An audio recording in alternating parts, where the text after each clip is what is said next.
La casa de ladrillo rojo, que una vez resonó con risas infantiles y el suave murmullo de promesas futuras, se había convertido en un monumento silencioso a la guerra fría que librábamos mi hermano, Daniel, y yo, un conflicto sordo que se había instalado en las paredes, en los muebles y, lo más doloroso, en el espacio vacío que antes ocupaban nuestros corazones unidos. Daniel y yo éramos inseparables de niños, dos mitades de un mismo espíritu aventurero, construyendo fuertes con mantas, defendiéndonos mutuamente de los matones del barrio y compartiendo secretos susurrados bajo el manto de la noche. Él, 3 años mayor que yo, era mi héroe, mi protector, la persona cuya aprobación buscaba por encima de la de mis propios padres. Recuerdo vívidamente el día que me defendió de un perro grande que me había asustado en el parque, y cómo, con apenas 10 años, se paró valientemente entre el animal y yo, un acto que selló para siempre nuestra hermandad en mi joven mente. Éramos el ejemplo perfecto de un vínculo fraternal irrompible.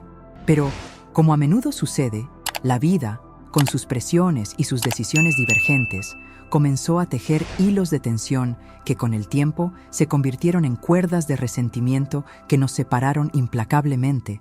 El punto de inflexión, el primer sismo que resquebrajó nuestra unidad, fue la universidad. Daniel, siempre el brillante y el responsable, eligió una carrera de ingeniería con el apoyo incondicional de nuestros padres, que vieron en él la materialización de sus sueños de éxito y estabilidad. Yo, por otro lado, me incliné hacia las artes, la literatura, una pasión que mis padres consideraban una fantasía inmadura y una ruta segura hacia la precariedad financiera. Las discusiones en la mesa familiar se hicieron habituales, y Daniel, en lugar de defenderme como solía hacerlo, se alineó con nuestros padres, argumentando con la lógica fría de un ingeniero en ciernes que yo debía ser más práctica y que mi elección era un capricho egoísta. Sus palabras me dolieron más que las de mis padres, porque venían de mi héroe, de mi confidente, y sentí su apoyo como una traición. «No entiendes lo que es importante en la vida, Sofía», me había dicho una noche. Sus ojos ya no reflejaban admiración, sino una frustración teñida de superioridad. Estás desperdiciando tu potencial en sueños vacíos. El mundo real requiere más que poesía. Esa frase se grabó en mi memoria como el epitafio de nuestra amistad, y mi reacción fue la única que una adolescente herida y terca podía tener. Me cerré, levanté muros emocionales y decidí demostrarle que estaba equivocado, no solo triunfando, sino ignorándolo por completo. Nuestra separación se consolidó cuando me fui de casa a los 18 años para estudiar lejos, financiando mi educación con becas y trabajos de medio tiempo.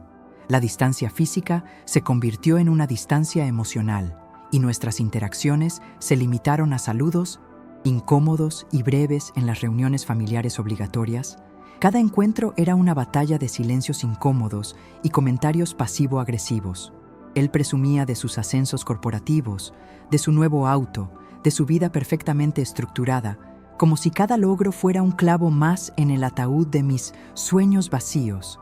Y yo, aunque mi vida como escritora independiente y profesora universitaria luchaba por florecer, respondía con un desdén cultivado, hablando de mis publicaciones y mis viajes de investigación con una suficiencia que en el fondo ocultaba una profunda inseguridad.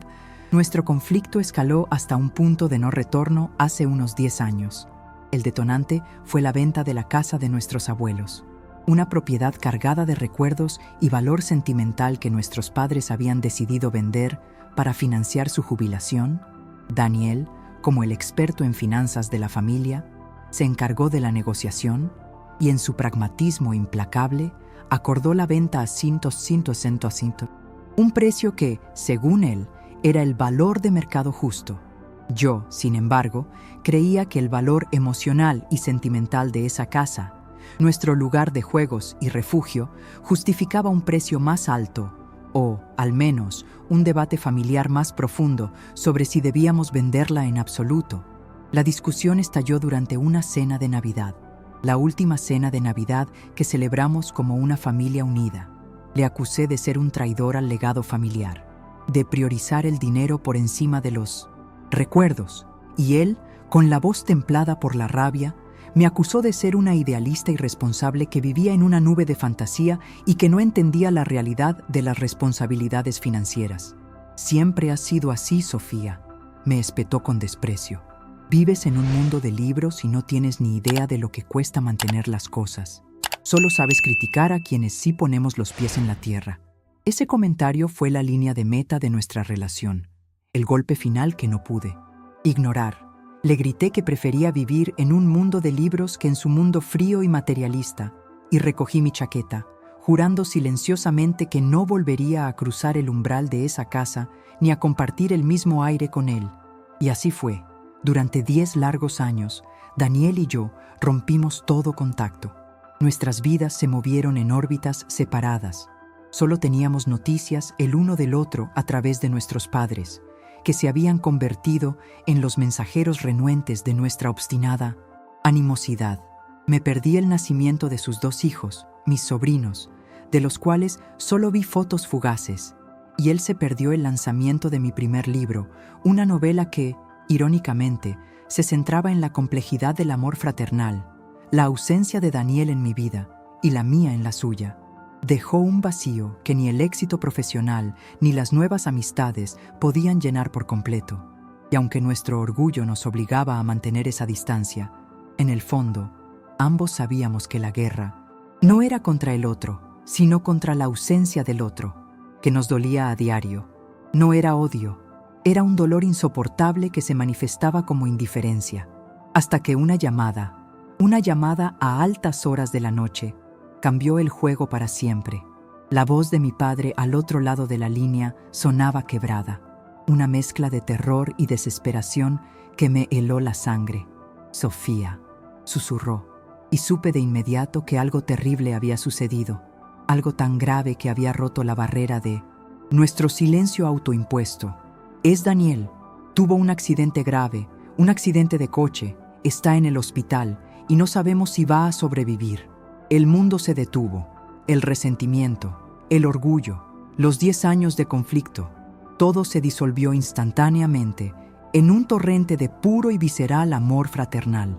En ese momento, Daniel no era mi adversario, era mi hermano y estaba a punto de perderlo. La guerra se había terminado y me di cuenta de que si él moría, la última palabra entre nosotros habría sido de rabia y desprecio, y ese pensamiento fue más aterrador que cualquier diagnóstico médico. Me puse la chaqueta sin pensarlo 2 veces, las llaves del coche ya en la mano, con una única y desesperada oración en mis labios, que no fuera demasiado tarde. La carretera hacia el Hospital General se extendió ante mí como un túnel oscuro y sin fin. Cada metro recorrido era un kilómetro de recuerdos que se agolpaban en mi mente. Una película acelerada de nuestra infancia que contrastaba dolorosamente con los 10 años de silencio y hostilidad. Las luces de los coches que pasaban se convertían en lágrimas fugaces que no me atrevía a derramar, pues necesitaba toda mi concentración para llegar. Necesitaba llegar a tiempo, no solo para verlo, sino para deshacer, aunque fuera en el último aliento, el daño que el orgullo había infligido a nuestro vínculo. La imagen de Daniel, mi hermano, mi protector, tendido en algún lugar, vulnerable e inconsciente, era una lanza fría que atravesaba mi pecho, y la frase que resonaba sin cesar en mi cabeza era: «No quiero que la última palabra sea el odio, la guerra por la venta de la casa, las acusaciones de idealismo contra materialismo». Todo parecía tan patético, tan intrascendente a la luz de esta crisis de vida o muerte. ¿Qué importaba un precio de venta cuando la vida de la persona que más habías amado en el mundo pendía de un hilo? Absolutamente nada, y esa epifanía, aunque tardía, me golpeó con una fuerza abrumadora. Al llegar al hospital, la atmósfera era opresiva, el olor a desinfectante y el zumbido constante de las máquinas de soporte vital te recordaban la fragilidad de la existencia. Encontré a mis padres en la sala de espera de cuidados intensivos, sentados uno al lado del otro, 2 figuras envejecidas y encorvadas por el terror. Mi madre me vio primero, y al verme, se levantó y se lanzó a mis brazos.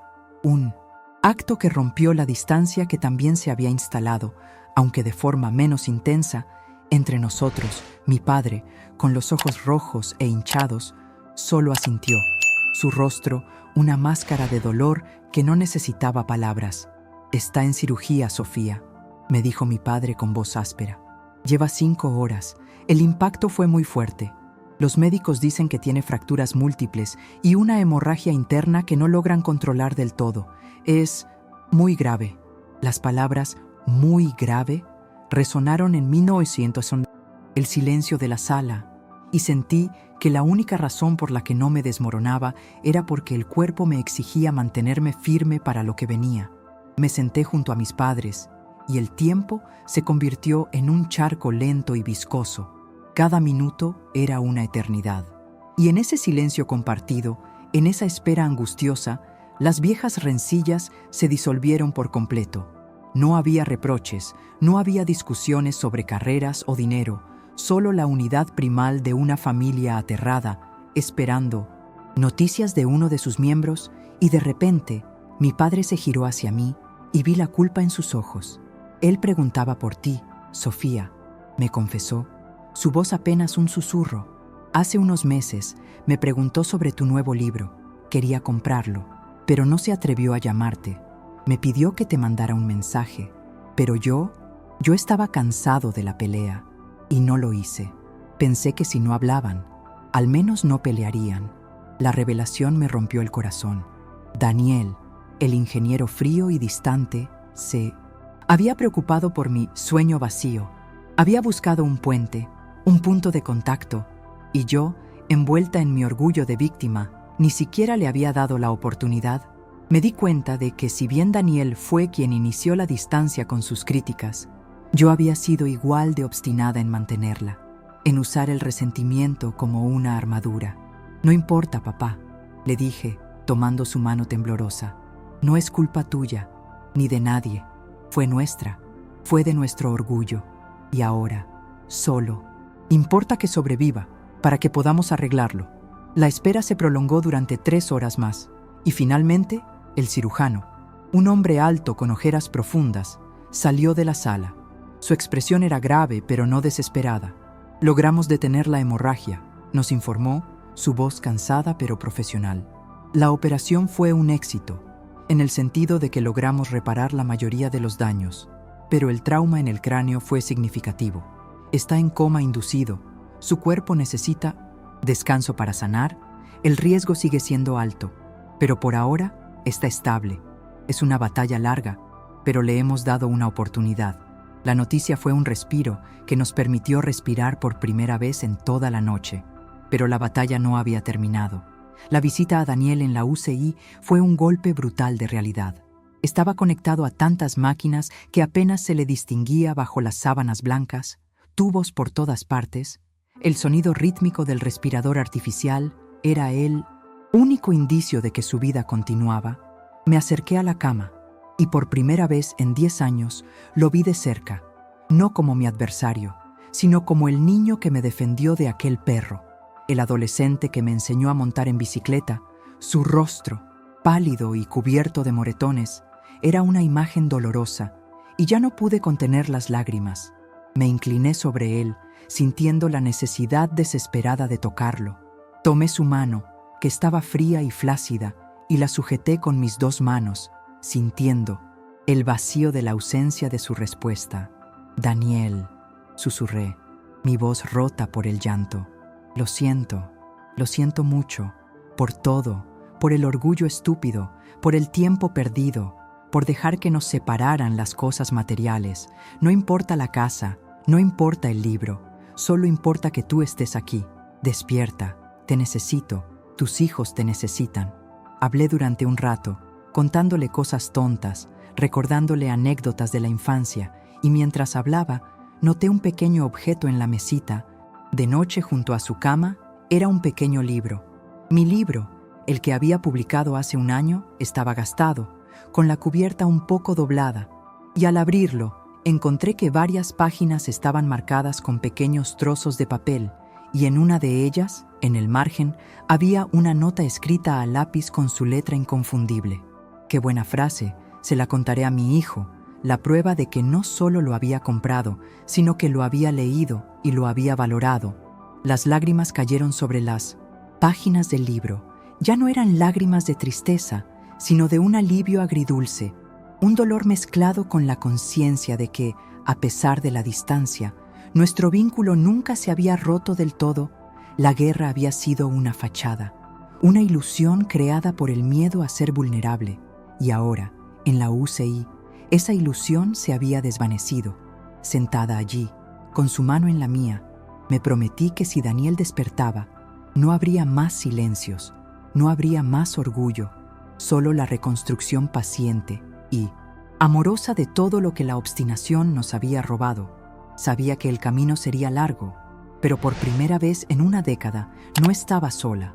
El primer paso hacia la reconciliación no fue un perdón mutuo, sino este acto unilateral de amor incondicional en la quietud de una sala de hospital. El perdón, me di cuenta, era un regalo que podía esperar, pero la presencia, la conexión, esa era la urgencia del momento, y la tenue esperanza de que él pudiera escucharme, de alguna forma, se convirtió en mi ancla en el caos. Las semanas siguientes se fundieron en un ciclo agotador y monótono que, paradójicamente, se sintió más significativo que cualquier año vivido bajo el peso del resentimiento. Mi vida se trasladó de mi apartamento y mi trabajo como escritora a una silla incómoda en la unidad de cuidados intensivos, una presencia constante al lado de Daniel. Mi hermano dormido, mi padre y mi madre se turnaban, pero yo asumí el turno de noche, el turno silencioso y solitario en el que el mundo exterior se apagaba y solo quedábamos él, las máquinas y yo, en esas largas horas de oscuridad, con el único sonido del bip bip constante del monitor cardíaco. Yo le hablaba.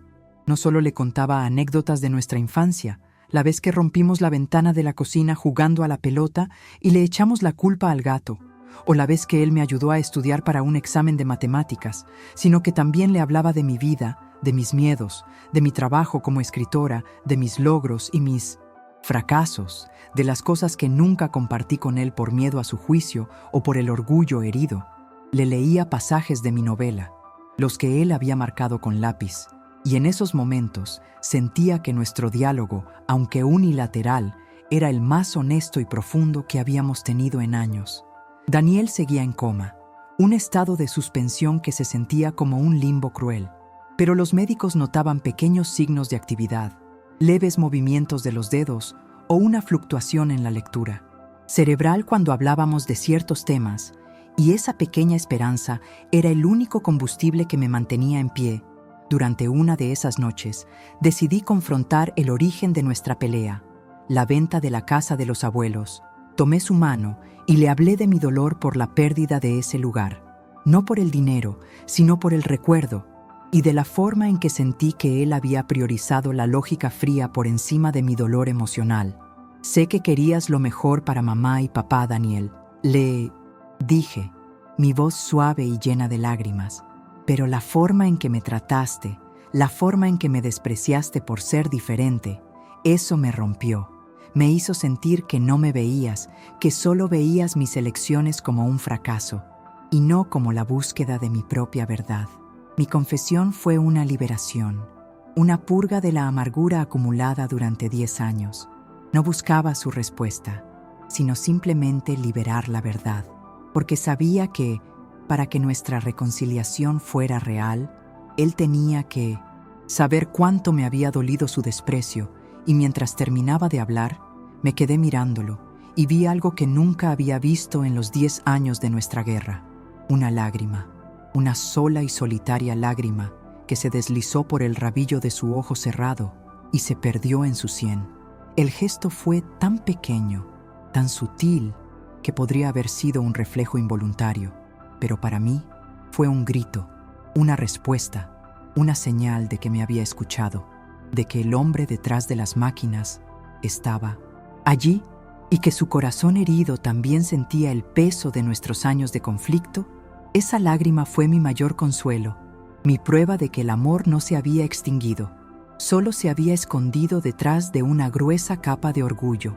La situación de Daniel aunque estable, continuó sin cambios durante otra semana. Y en ese tiempo conocí a sus hijos por primera vez. Mi cuñada, Laura, una mujer fuerte y amable que me abrazó sin reservas, comprendiendo instintivamente que el conflicto entre hermanos no era de su incumbencia. Me trajo a mis sobrinos, Lucas, de 7 años, y Clara, de 5, a la sala de espera, pues los niños no podían entrar en la UCI. Y verlos, mis pequeños sobrinos, de quienes solo tenía fotos borrosas, fue como ver un pedazo de Daniel, pero sin la coraza. Lucas, el mayor, se parecía a su padre en su seriedad, pero sus ojos tenían una calidez que Daniel había perdido hacía tiempo. Y Clara, con su cabello rizado, era una pequeña y vivaz versión de mí. Madre, me abrazaron con la inocencia de quien no entiende la gravedad de la situación. Y Lucas, el mayor, me preguntó, ¿eres la tía Sofía, la que escribe los libros que lee papá por la noche? La pregunta me derrumbó de ternura. Daniel, el ingeniero que me había criticado por mi amor a las artes, leía mi libro a sus hijos.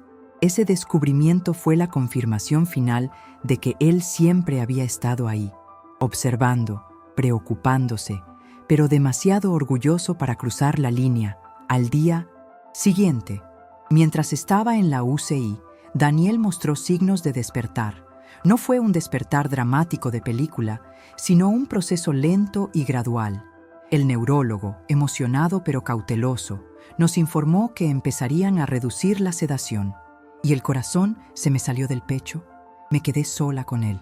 Tomé su mano y le dije, «Estamos aquí, Daniel. Mamá, papá, tus hijos. Estoy aquí. No tienes que pelear solo. Solo vuelve». Y horas después, sus ojos se abrieron, lentamente, con dificultad, desenfocados, y el silencio de la sala fue roto por un pequeño jadeo. Pero no miró a las máquinas, ni al techo. Sus ojos, cansados y confusos, me encontraron a mí, su hermana, sentada a su lado. Había un momento de confusión, de incertidumbre, y luego un atisbo de reconocimiento, y sus labios intentaron formar una palabra, Sophie. Ese simple sonido, mi apodo de la infancia, la forma en que nadie más me llamaba, borró los 10 años de pelea como si nunca hubieran existido. Las lágrimas volvieron a caer, pero esta vez eran de una alegría abrumadora.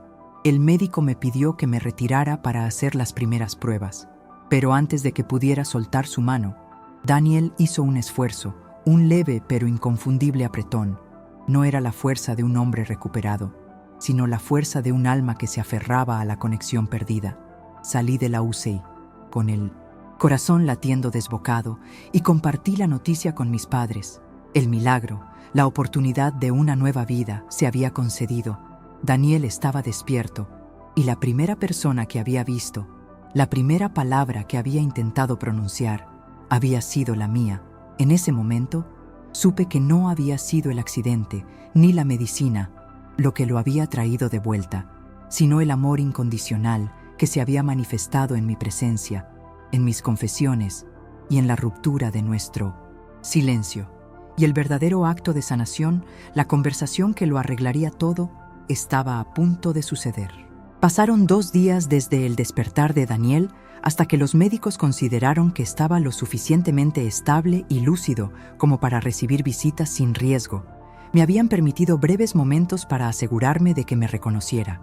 Pero la verdadera conversación, el momento de la verdad que habíamos esperado durante una década, tuvo lugar en la tarde del segundo día. Daniel había sido trasladado a una habitación privada. Su cuerpo aún estaba frágil y cubierto de vendas, pero el brillo de reconocimiento en sus ojos era inconfundible. La puerta se cerró suavemente tras de mí y el silencio de la habitación, roto solo por el suave murmullo de un monitor menos invasivo, se llenó de la tensión de 10 años de palabras no dichas. Me acerqué a la cama, me senté en el borde y tomé su mano con mucho cuidado. La misma mano que había sostenido en la oscuridad de la UCI, pero ahora con una calidez débil y una respuesta a mi tacto. «¿Cómo te sientes?», pregunté. Mi voz, apenas un susurro, temiendo que cualquier cosa que dijera pudiera reabrir la herida. Él me miró, y en sus ojos cansados ya no vi el juicio del ingeniero, sino la vulnerabilidad del hermano. Como si un camión me hubiera arrollado, Sophie, respondió, su voz áspera por la intubación reciente. Pero esa simple palabra, Sophie, mi apodo de la infancia, fue el primer escalón para desmantelar el muro entre nosotros. El lenguaje formal y distante había desaparecido, reemplazado por la intimidad perdida.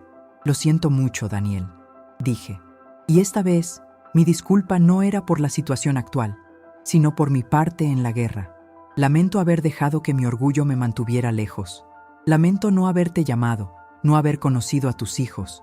Lamento la forma en que te hablé la última vez. Las palabras salieron en un torrente de alivio y dolor, pero él me interrumpió. Su mano apretó ligeramente la mía, un gesto que me detuvo. No, Sofía, la culpa no es solo tuya, sí. Tienes que disculparte. Yo tengo que hacerlo 10 veces más. Mi crítica a tu carrera, mi desprecio por tus sueños, todo eso fue miedo, solo miedo. Su voz se rompió un poco y tosió. Miedo a que mi vida no fuera tan interesante como la tuya. Miedo a no ser suficiente para papá y mamá si no era el hijo exitoso que ellos querían. Usé mi éxito para construir una armadura y te usé a ti, tu vida diferente, como el ejemplo de lo que no quería ser. Y te hice daño. La confesión fue brutalmente honesta y reveló la verdadera raíz de la amargura. No era un conflicto de ideas, sino un conflicto de inseguridades, proyectadas. Él, el hermano exitoso, se sentía amenazado por mi libertad creativa, por mi valentía para seguir un camino incierto, y yo, la artista, me sentía juzgada por su rigidez. Leí tu libro, continuó, sus ojos fijos en el techo. La noche del accidente, lo estaba leyendo. Estaba en la página que marcaste, la parte en que el protagonista se da cuenta de que la ambición sin amor es un cascarón vacío. Y pensé, tiene razón, la he perdido. He perdido a la única persona que me entiende, por ambición, por demostrar un punto. Y en ese momento, el ingeniero y la escritora, el pragmático y la idealista, se encontraron en el punto medio de su vulnerabilidad humana. Las lágrimas corrieron por mis mejillas, pero eran lágrimas de sanación, de la alegría de haber recuperado a mi hermano. Estaba en la UCI, Daniel, le dije, mi voz ahogada por la emoción. Y te prometí que si te despertabas, ya no habría más silencios, que no pelearíamos más por tonterías, te conté. Todo lo que había pasado, lo que sentía. Te conté que el precio de la casa de los abuelos no importaba, que solo importas tú. Él giró la cabeza lentamente para mirarme, y en su mirada había una comprensión profunda. Te escuché, Sophie, susurró, y esa simple frase, te escuché, fue el verdadero bálsamo. No sé cómo, pero te escuché. Sentía que había una voz a mi lado que me sujetaba a la vida, que me recordaba por qué tenía que volver. Eras tú, y con una dificultad visible, levantó su brazo tembloroso, no para tocarme la cara, sino para hacer un gesto que lo decía todo, un gesto universal de rendición y amor incondicional. Abrió ligeramente los brazos y me invitó a acercarme. Ven aquí, Sophie, por favor. Me acerqué a la cama con cuidado, asegurándome de no tocar ninguna de las máquinas o vías intravenosas, y me acurruqué a su lado, mi cabeza descansando suavemente en su hombro libre. Su brazo me rodeó con una debilidad reconfortante, y nos abrazamos. Y en ese único abrazo, el peso de 10 años de resentimiento, de orgullo estúpido, de palabras hirientes y silencios crueles, se desvaneció. Fue un abrazo de perdón mutuo, un abrazo de reconocimiento de que ambos habíamos fallado, un abrazo de pura, visceral, irrompible hermandad. No fue necesario decir nada más. El abrazo lo dijo todo, la calidez de su cuerpo contra el mío, la sensación de su presencia después de tanto tiempo. Restauró no solo nuestro vínculo, sino también partes de mí misma, que había creído perdidas. Sentí que la ansiedad que me había acompañado desde el inicio de nuestra pelea se disolvía, y por primera vez en mucho tiempo me sentí completamente en casa. En ese abrazo, la escritora y el ingeniero dejaron de existir como adversarios y volvieron a ser Sofía y Daniel, el niño y la niña que se defendían mutuamente del mundo. Después de un largo momento, me separé, sintiéndome renovada, y él me miró con una sonrisa débil, pero genuina. «Tenemos tanto que ponernos al día», dijo, y yo sonreí, sintiendo el futuro abierto y brillante ante nosotros. «Tenemos toda la vida, Daniel», le respondí, y sabía que era verdad. El accidente había sido un castigo terrible. Sí, pero también fue el regalo más grande, el despertar brutal que necesitábamos para darnos cuenta de que la vida es demasiado corta para gastarla en peleas triviales y orgullos vanos. El abrazo fue la firma de un nuevo pacto, un juramento silencioso de que, a partir de ese momento, priorizaríamos nuestra conexión por encima de cualquier diferencia o desacuerdo. La batalla había terminado, y la paz que se había instalado en esa habitación de hospital era la paz que habíamos estado buscando durante la última década. La recuperación de Daniel fue un proceso lento y arduo, un testimonio de la tenacidad que siempre lo caracterizó. Pero esta vez, esa tenacidad estaba alimentada no solo por la fuerza de voluntad, sino por la nueva luz de la reconciliación. Y yo estuve allí en cada paso. Fui su sombra, su enfermera y su compañera de terapia. La silla incómoda del hospital se convirtió en el escenario de nuestra nueva vida. Pasábamos horas hablando, no de ingeniería o de literatura, sino de los vacíos que nuestra pelea había dejado. Él me habló de sus hijos, de Lucas, el serio y reflexivo, que según Daniel tenía un talento innato para las matemáticas, y de Clara, la pequeña Torbellino, llena de imaginación y amor por las historias. Y yo, por primera vez, pude ver a mis sobrinos no como figuras distantes en fotografías, sino como extensiones vivas de mi hermano y de la familia que había evitado. Me di cuenta de cuánto me había perdido y me dolió, pero ese dolor era ahora un motor, un impulso para recuperar el tiempo perdido. Le conté sobre mi vida en la universidad, las dificultades para abrirme camino como escritora, y él, sin el menor rastro de juicio, escuchó con una admiración silenciosa que era infinitamente más valiosa que cualquier elogio ruidoso. Me pidió disculpas una y otra vez por sus comentarios hirientes sobre mis sueños vacíos, y yo le aseguré que el perdón era completo y que el pasado estaba enterrado, que lo único que importaba era el ahora y el futuro que estábamos construyendo juntos. La curación física de Daniel avanzaba lentamente, y el día que le quitaron los puntos y lo trasladaron a rehabilitación, marcamos un hito. La rehabilitación fue brutal. Reaprender a caminar, a mover los dedos con precisión, a recuperar la fuerza perdida, y en medio de sus frustraciones, cuando la rabia por su propia debilidad lo invadía, yo estaba allí, no para animarlo con frases superficiales, sino para recordarle la promesa de ese abrazo, para recordarle lo que habíamos perdido y lo que estábamos a punto de recuperar. «Tienes 2 niños esperando al tío Daniel, el fuerte, el que les lee historias», le decía, usando la misma arma que él había usado contra mí, el amor por la literatura, pero con el propósito opuesto, y funcionaba. Él volvía a intentarlo, con una determinación renovada, y la reconciliación se extendió a toda la familia, mis padres, al vernos juntos, unidos en el propósito de sanar a Daniel. Recuperaron años de vida. El estrés de ser intermediarios de nuestra guerra se había evaporado, y en su lugar había una paz que irradiaba desde nuestra habitación de hospital. Las visitas de Lucas y Clara se hicieron más frecuentes, y finalmente pude ser la tía Sofía que mi corazón anhelaba ser.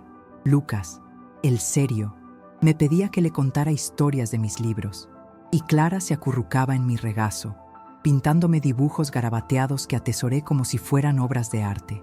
Y al ver la interacción de Daniel con sus hijos, la ternura que tenía con ellos, comprendí que el hombre que había criticado mis sueños vacíos era, en el fondo, un romántico con una armadura corporativa. Él quería que sus hijos tuvieran seguridad, pero también quería que tuvieran magia, y mi presencia trajo de vuelta esa magia a su vida. La culminación de este periodo de sanación llegó con el alta de Daniel del hospital. Fue un día lleno de emoción, un punto final a la pesadilla y un punto de partida para nuestra nueva realidad. Al salir del hospital, él no se dirigió a su coche, sino que me abrazó, fuerte, con una fuerza que ya había recuperado. «Vamos a mi casa, Sophie», me dijo con una sonrisa radiante. «Mis hijos y Laura están preparando una cena de bienvenida y quiero que tú estés allí, en la mesa, como parte de la familia, no como una invitada, sino como la hermana que he recuperado». La invitación era la señal que esperaba, la prueba de que el muro se había derrumbado por completo. Al entrar en su casa, no sentí la incomodidad de la última cena de Navidad, sino la calidez de un hogar lleno de vida y risas. Lucas y Clara corrieron a abrazarnos, y el ambiente era de celebración pura. Y esa noche, en la mesa del comedor, bajo la luz suave de las velas, Daniel levantó su copa, sus ojos brillando con una mezcla de gratitud y amor. «Quiero hacer un brindis», dijo, su voz clara y emocionada. «Quiero agradecer a mi esposa, a mis padres, por su apoyo incondicional, pero sobre todo quiero brindar por mi hermana, Sofía». Me miró, y en su mirada vi reflejada toda nuestra historia, el dolor y la redención. Hace unos meses pensé que iba a morir, y me aterraba la idea de irme sabiendo que la última palabra entre nosotros había sido de rabia. Pero tú viniste, estuviste ahí, me leíste tus historias y me recordaste por qué quería volver. No sé si me escuchaste en el coma, Sophie, pero te digo ahora, la casa de los abuelos no importa. El dinero no importa, lo único que importa es la gente que amas. Y un solo abrazo en esa habitación de hospital restauró en minutos lo que el orgullo había destruido en 10 años. Gracias por volverme a la vida. Gracias por ser mi hermana. Las lágrimas de todos en la mesa fueron la respuesta, y mi propio corazón se sintió completo por primera vez en mucho, mucho tiempo. Y al final de la cena, Lucas, el pequeño, se acercó a mí con mi libro, El Gastado, y me preguntó si podía contarles un cuento de la tía Sofía. Y cuando me senté en el sofá, con Lucas y Clara acurrucados a mi lado, y Daniel y Laura observando con sonrisas de paz, supe que la guerra había terminado y que la familia, esa compleja y a veces dolorosa unidad, estaba finalmente completa. El tiempo, ese gran sanador que habíamos desperdiciado durante una década, se convirtió en nuestro aliado más valioso tras la recuperación de Daniel. Nuestra relación floreció con una madurez y una profundidad que nunca habríamos alcanzado sin el trauma que nos había unido. La ironía del destino era evidente. Tuvo que ocurrir una tragedia para que pudiéramos ver más allá de nuestras diferencias superficiales. Daniel volvió a su trabajo con una perspectiva radicalmente diferente. Su ambición seguía intacta, pero ahora estaba templada por la gratitud y una nueva comprensión de las prioridades. Dejó de ver el éxito como una armadura y comenzó a verlo como una herramienta para el bienestar de su familia. Él ya no era solo un ingeniero, era un hombre que entendía la fragilidad de la vida. Y yo, por mi parte, encontré una nueva musa en la realidad de mi familia recuperada. Mi próxima novela, de hecho, se inspiró en la complejidad del perdón fraternal, un tema que escribí con una honestidad y una emoción que solo se logran a través de la experiencia vivida. El libro fue un éxito, y en la dedicatoria solo escribí una palabra: Daniel. Él entendió perfectamente el significado y fue el primer lector en línea, devorando la historia con el mismo entusiasmo que yo había puesto en escribirla. La casa de nuestros abuelos, el catalizador de nuestra gran pelea, finalmente se vendió unos meses después, pero esta vez el proceso fue completamente diferente. Daniel insistió en que yo participara en la toma de decisiones, no solo en la parte legal, sino en la emocional, y juntos fuimos a la casa por última vez, no para discutir, sino para recordar. Caminamos por las habitaciones vacías, reviviendo anécdotas, riendo de nuestros viejos juegos y llorando por el tiempo que no habíamos compartido. Daniel me abrazó en el antiguo jardín, justo al lado del roble donde solíamos esconder nuestros tesoros, y me dijo: «¿Ves, Sofía? El valor de esta casa no estaba en el precio, estaba aquí, en nosotros, y eso, afortunadamente, no se puede vender». Sellamos el acuerdo con una nueva paz, y una parte de las ganancias se destinó a un fondo para la educación de Lucas y Clara, un acto que simbolizó nuestra unidad. La familia se había reagrupado. Mis padres nos veían ahora con una alegría tranquila. sabiendo que su legado más importante, el vínculo entre sus hijos, estaba seguro, y los domingos se convirtieron en un ritual sagrado, en mi casa, en la suya o en la de mis padres, cenas donde la conversación fluía libremente, donde las diferencias de opinión eran puntos de debate saludables y no municiones para la guerra, y Daniel se convirtió en el lector de mis manuscritos, ofreciéndome perspectivas lógicas y estructurales que sorprendentemente mejoraban mi arte, y yo le ayudaba a ver la belleza en la complejidad humana de sus proyectos de ingeniería, demostrando que la sensibilidad artística y la precisión pragmática podían coexistir y enriquecerse mutuamente. El incidente del accidente y el despertar en el hospital se convirtieron en el mito fundacional de nuestra nueva hermandad, una historia que contábamos a medias, entre risas y con la sabiduría de los supervivientes. Pero el verdadero milagro, el momento que definía toda la restauración, seguía siendo ese único abrazo en la habitación del hospital. Un abrazo que no solo había devuelto la paz, sino que había reescrito 10 años de historia, borrando el rencor y sembrando la semilla de un amor incondicional, la lección de nuestra historia y la reflexión final que quiero dejar es esta. La vida es un tejido de momentos fugaces, y no podemos permitir que el orgullo, ese veneno silencioso, nos robe el tiempo que nos queda con aquellos que amamos. Daniel y yo peleamos por años, un conflicto absurdo alimentado por el miedo y la falta de comunicación. Permitimos que el resentimiento se convirtiera en un muro, perdiendo cumpleaños, navidades y la infancia de 2 niños preciosos. Pero el destino, en su crueldad y en su gracia, nos dio una segunda oportunidad. Nos puso a prueba en la situación más extrema para recordarnos que al final del día, el único activo real que tenemos es el amor, el vínculo inquebrantable que nos une, y no el dinero, ni las carreras, ni las opiniones. Un solo momento de vulnerabilidad, la decisión de dejar caer las armas y dar un paso hacia el otro, fue suficiente para restaurar todo lo que habíamos perdido. Por lo tanto, si tienes un hermano, un amigo, un familiar con el que el orgullo te ha separado, no esperes a que un accidente, una enfermedad o una tragedia te obligue a reaccionar. No esperes el momento perfecto, la llamada telefónica perfecta o la disculpa perfecta. El momento es ahora. Deja caer el orgullo, sé vulnerable y da ese primer paso.